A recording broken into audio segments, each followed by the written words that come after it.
ایسا بھی ہم نے دیکھا ہے اچھا خاصا ٹوٹ گیا کہ ایسا بھی ہم نے دیکھا ہے اچھا خاصا ٹوٹ گیا کہ ایسا بھی ہم نے دیکھا ہے۔ اب اس پروگرام کی کڑی کو اور بھی آگے بڑھاتے ہوئے آپ حضرات کو میں بیان و خطابت کی دنیا میں لیے چلتا ہوں، اور سب سے پہلے خطیب کے طور پر اس وقت میں جناب حضرت مولانا سجاد صاحب دامت برکاتہم العالیہ للت گرام سے گزارش کر رہا ہوں کہ تشریف لائے اور اپنے بیان و خطاب سے ہم سامعین کو مستفیض فرمائے۔ جناب حضرت مولانا سجاد صاحب۔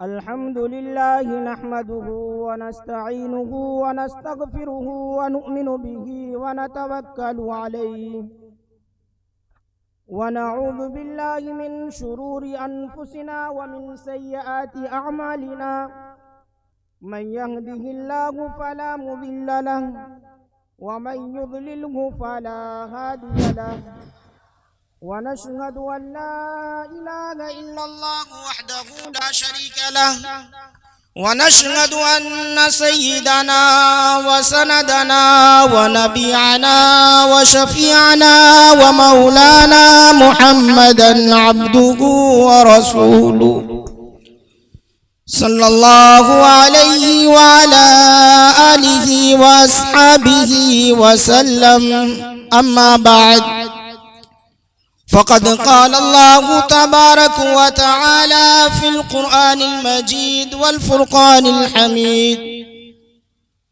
أعوذ بالله من الشيطان الرجيم بسم الله الرحمن الرحيم إن تنصروا الله ينصركم وقال النبي صلى الله عليه وسلم لا يؤمن أحدكم حتى أكون أحب إليه من ولده ووالده والناس أجمعين أو كما قال عليه الصلاة والسلام يا شاشتر ودي متسرجيا ورتتے کامکارتاں نسسدی مواپنوتی نسخم نپرانگتیم اشترایسی پرواغنو ودھومنتو دیوردشا ورشمارتھسی نجہرتی دیو اشمانا اپس پرشنگا بتان رنگ و کھو کو توڑ ملت میں گم ہو جا بتان رنگ و کھو کو توڑ ملت میں گم ہو جا نہ تورانی رہے باقی نہ ایرانی نہ افغانی۔ حضرات محترم، اسٹیج پر رونق افروز حضرات و علماء کرام، دیگر مذاہب سے تعلق رکھنے والے دھرم گرو، ہندو مسلمان بھائیوں، بزرگوں اور نوجوان ساتھیوں، پردہ میں بیٹھی میری مائیں اور بہنیں، اور قومی یکجہتی کے عنوان سے ان کانفرنس کا انعقاد کرنے والے حضرات، ان کی پوری ٹیم، منتظمین، معلمین اور رفیق محترم حافظ میکائل صاحب کو مبارکباد پیش کرتے ہیں، اور ساتھ ہی اس کانفرنس میں شریک ہونے والوں کو خوش آمدید کہتے ہیں۔ نوجوانان قوم و ملت، قومی یکجہتی کے عناصر پر نظر ڈالنے سے قبل آئیے ہم دیکھتے ہیں کہ قومی یکجہتی کیا ہے، ہندوستان میں قومی یکجہتی کیوں ضروری ہے، ہندوستان کثرت والا عظیم ملک ہے. یہاں کے پھیلے ہوئے جغرافیائی عوامل کی وجہ سے اسے بر صغیر کہتے ہیں. یہیں پر اگر قومی یکجہتی کی اگر تعریف کی جائے تو ہم اور آپ کہہ سکتے ہیں جب کسی ملک کے جغرافیائی حدود میں رہنے والے لوگ انفرادی طور پر علیحدہ شناخت رکھنے کے باوجود اجتماعی امور میں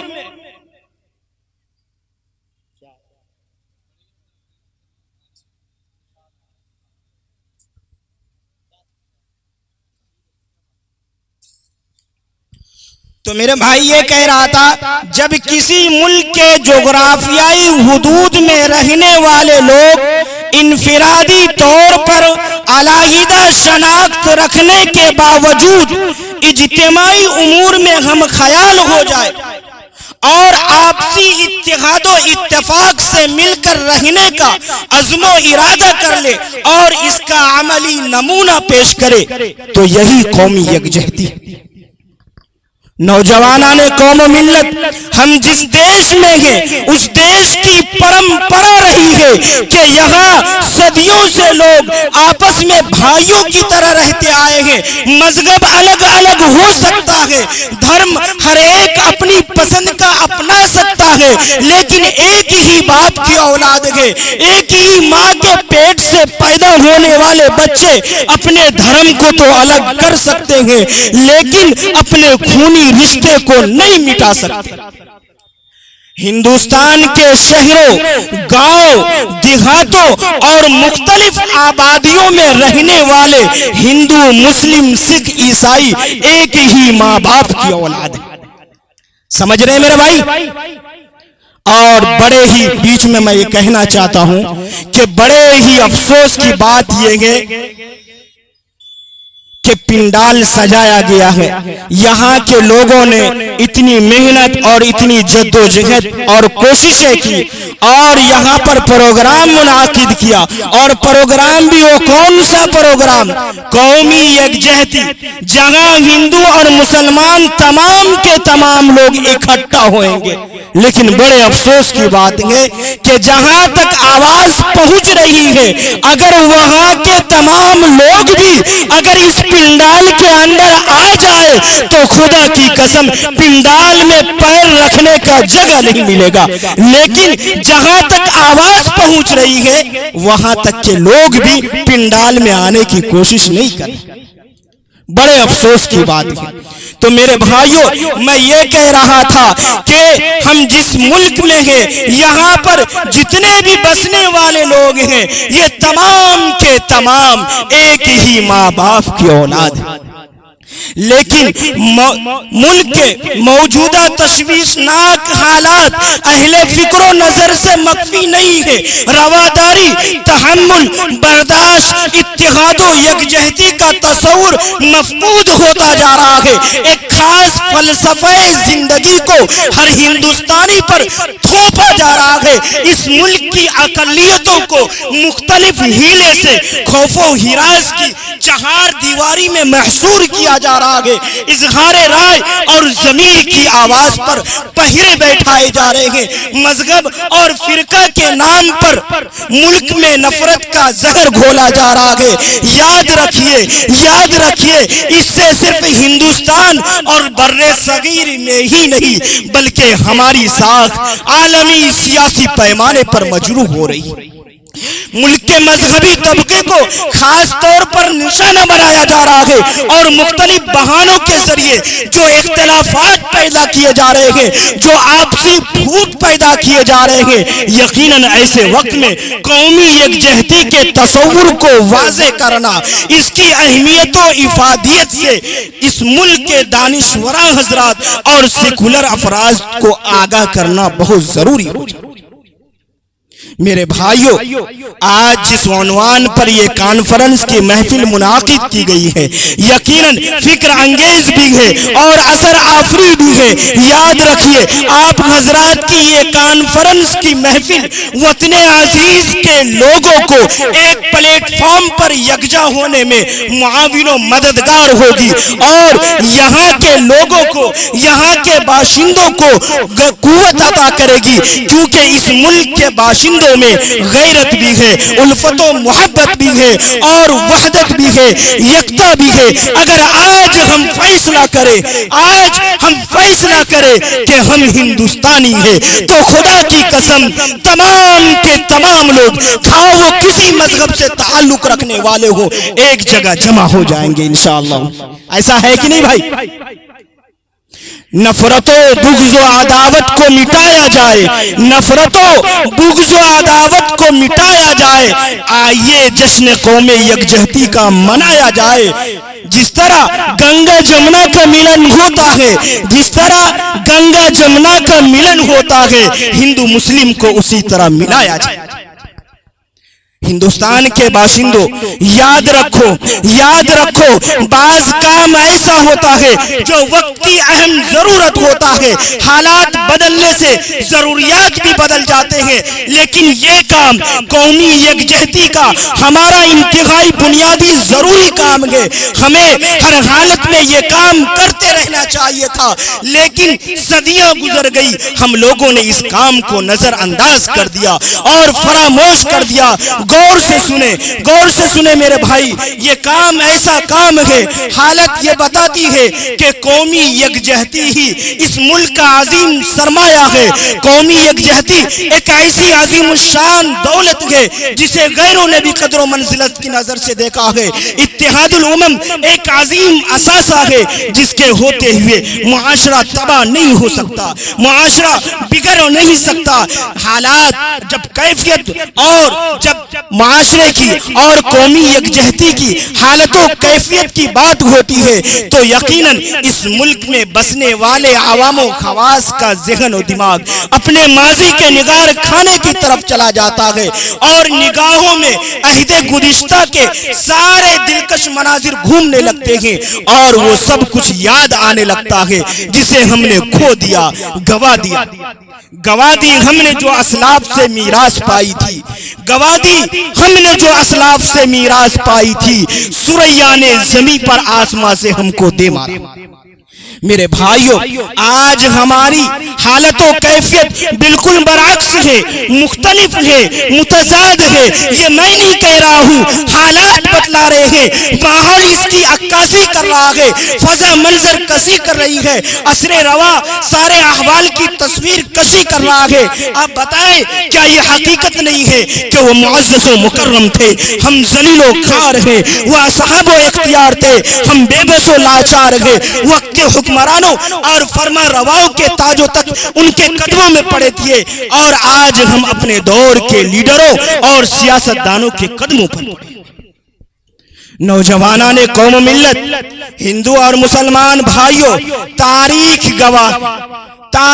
گواہ ہے، جب تک لوگوں نے اتحاد و اتفاق کو گلے لگائے رکھا اور وَاعْتَصِمُوا بِحَبْلِ اللَّهِ پر عمل پیرا رہے تو پوری دنیا پر حکمرانی رہی، مشرق و مغرب، شمال و جنوب، ہر جگہ ان کی حکمرانی تھی۔ غیر ان کے تذکرے سن کر لرز جایا کرتے تھے، لیکن جب انہی لوگوں نے قومی یکجہتی کو برا سمجھنے لگا اور اتحاد و اتفاق کو ختم کر دیا اور اختلاف و انتشار کو گلے لگایا تو نتیجہ یہ ہوا کہ غیروں کو ہم پر تقویت حاصل ہو گئی، اور آج ہندوستان کے ہر گلی، ہر محلے، ہر شہر سے ایک ہی صدا آ رہی ہے کہ ہمیں کیوں پریشان کیا جا رہا ہے، ایک ہی بازو گشت سنائی دیتی ہے کہ ہمیں کیوں پریشان کیا جا رہا ہے، مصائب و آلام کے پہاڑ ہم پر کیوں ٹوٹ رہے ہیں، ظلم و ستم کی چکیوں میں ہمیں کیوں پیسا جا رہا ہے، کبھی بم و بارود کے دھماکوں سے ہمارے پرخچے اڑائے جا رہے ہیں، غرضے کی ہم سوچتے ہیں کہ برق گرتی ہے تو بیچارے ان غریبوں پر، ان کمزوروں پر، لیکن دوستو مجھے کہنے دیجئے، کیا کبھی ہم نے غور کیا ہے؟ کیا کبھی ہم نے غور کیا ہے کہ اس کے اسباب و علل کیا ہے؟ کبھی ہم نے اپنا محاسبہ کیا ہے؟ ہم اپنے گریبان میں جھانکیں، ہم اپنے گریبان میں جھانکے اور وجہ حوادث زمانہ کو تلاش کرے، اپنے ذہن و دماغ کو جھنجھوڑے۔ ہر محاذ اور ہر جگہ ہم ناکام و نامراد کیوں؟ زندگی کے تمام شعبوں میں نکبت و پستی کا سامنا کیوں کرنا پڑ رہا ہے؟ پریشانی و زبونغالی ہمارا مقدر کیوں بنی ہوئی ہے؟ تو جواب ملے گا، جواب ملے گا۔ اپنے دامن کے لیے خار چنے خود ہم نے، اپنے دامن کے لیے خار چنے خود ہم نے، اب یہ چوبتے ہیں تو پھر اس میں شکایت۔ نوجوانان قوم ملت، آئیے میں شری بھگوت گیتا کا ایک منتر آپ کے سامنے پڑھتا ہوں اور ان کی روشنی میں محمد عربی صلی اللہ علیہ وسلم کے اخلاق حسنہ کا تذکرہ کرتا ہوں۔ میرے بھائیو، شری بھگوت گیتا کے اندر ہے اشترا یسیا پرواغنو ودھومنتو دیوردش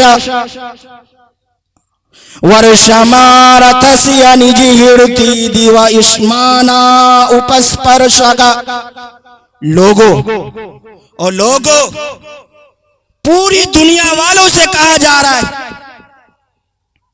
ڈاکٹر ایم اے شریواستو جی اپنی کتاب محمد بھارتیہ گرنتھ میں لکھتے ہیں کہ اس منتر کا مصداق کوئی اور نہیں ہے، اور ابھی آپ لوگ بھی سمجھ جائیں گے کہ اس منتر کا مصداق کوئی اور ہو ہی نہیں سکتا، اس لیے کہ اس منتر میں کہا گیا ہے وہ لوگوں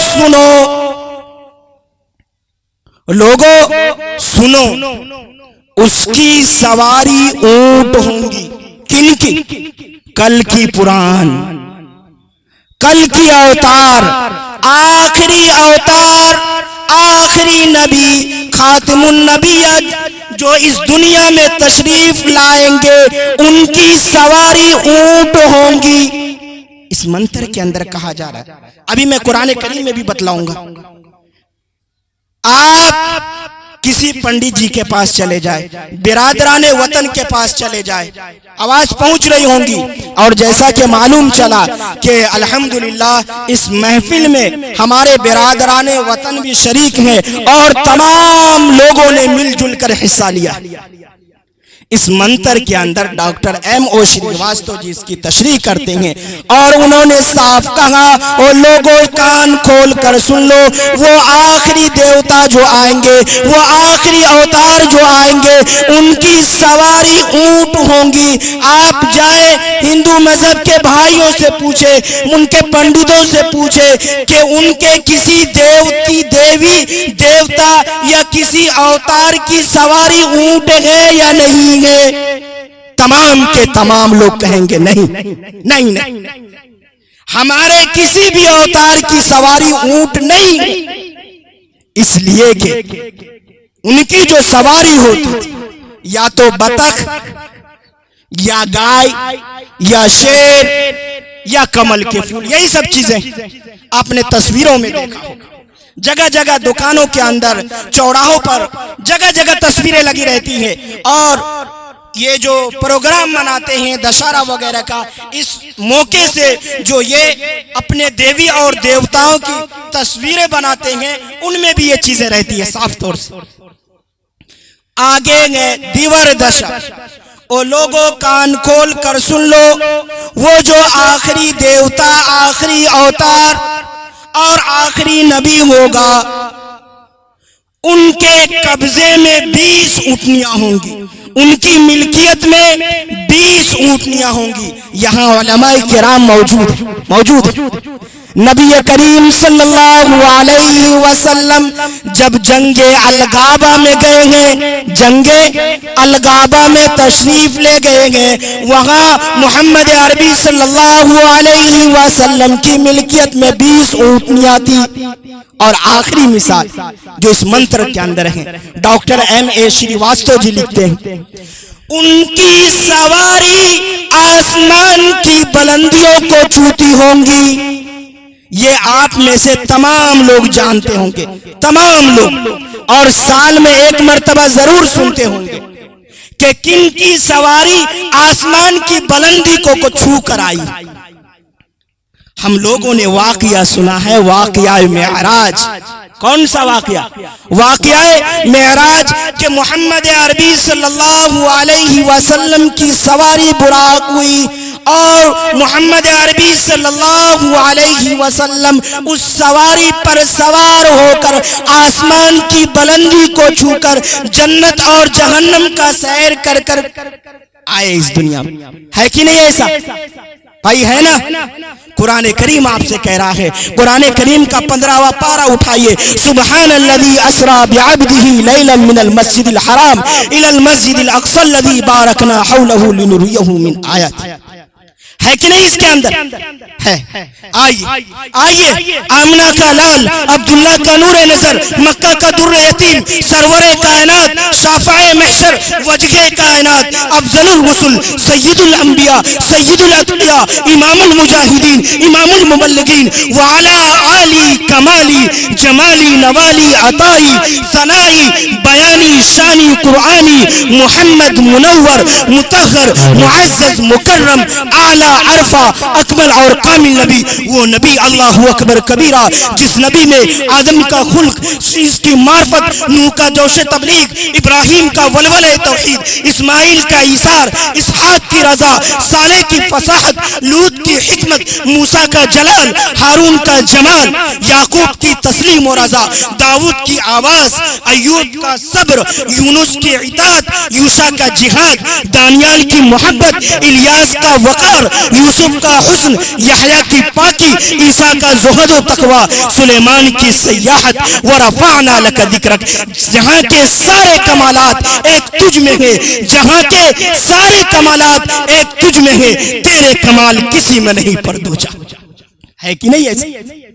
آئیے انہی کی زندگی کو سامنے رکھتے ہوئے اللہ تبارک و تعالیٰ نے خود قرآن کریم میں فرمایا انک لعلی خلق عظیم۔ قرآن کے پاروں میں تیرے نام کا چرچا، قرآن کے پاروں میں تیرے نام کا چرچا ہے، چاند ستاروں میں تیرے نام کا چرچا، گلشن کے ہر ایک رنگ میں گل میں تیری خوشبو، گلشن کے ہر ایک رنگ میں گل میں تیری خوشبو، رنگین بہاروں میں تیرے نام کا چرچا، موجوں کی روانی میں تلاطم میں بحر میں، موجوں کی روانی میں تلاطم میں بحر میں، خاموش کناروں میں تیرے نام کا چرچا، مسجد ہو کے محراب منبر کے مصلی، مسجد ہو کے محراب منبر کے مصلی، ہم کو ملا 4 حروف تیرے نام کا چرچا۔ کہتا ہے کہ کمر پھر کبھی انگلی جو اٹھائے، کہتا ہے کہ کمر پھر کبھی انگلی جو اٹھائے، انگلی کے اشاروں میں تیرے نام کا چرچا۔ میرے بھائیوں، ان کی کن کن خوبیوں کو بیان کروں، کن کن خصوصیات کو نظر انداز کروں، طائف کے سفر میں پیش آنے والے واقعات کا سیر کراؤں، جس کے بارے میں کسی شاعر نے کیا خوب کہا ہے، کس درجے المناک ہے طائف کا وہ منظر، کس درجے المناک ہے طائف کا وہ منظر، دشمن نے جہاں آپ پہ برسائے پتھر، زخموں سے بدن چور ہے اور لب پہ دعا ہے، زخموں سے بدن چور ہے اور لب پہ دعا ہے، وہ نور خدا نور خدا نور خدا۔ یا فتح مکہ کا سناؤ، جہاں محمد عربی صلی اللہ علیہ وسلم نے فرمایا وہ لوگو جاؤ آج میں تم سے وہی کہہ رہا ہوں جو حضرت یوسف علیہ السلام نے اپنے بھائیوں سے کہا تھا، لا تثریب علیکم اليوم۔ میرے بھائیوں مکی اور مدنی زندگی کا تذکرہ ہے، مکی اور مدنی زندگی ہمارے سامنے ہے، یاد رکھیں، کان کھول کر سنیں، مکہ اور مدینہ میں بسنے والے لوگوں میں جو محمد عربی صلی اللہ علیہ وسلم نے اخلاق پیش کیا، جو کردار پیش کیا، جو آپ کے ہم مذہب لوگ نہیں تھے بلکہ ان کے بعض لوگ آپ کے دشمن بھی تھے، آپ پر جو آسمان سے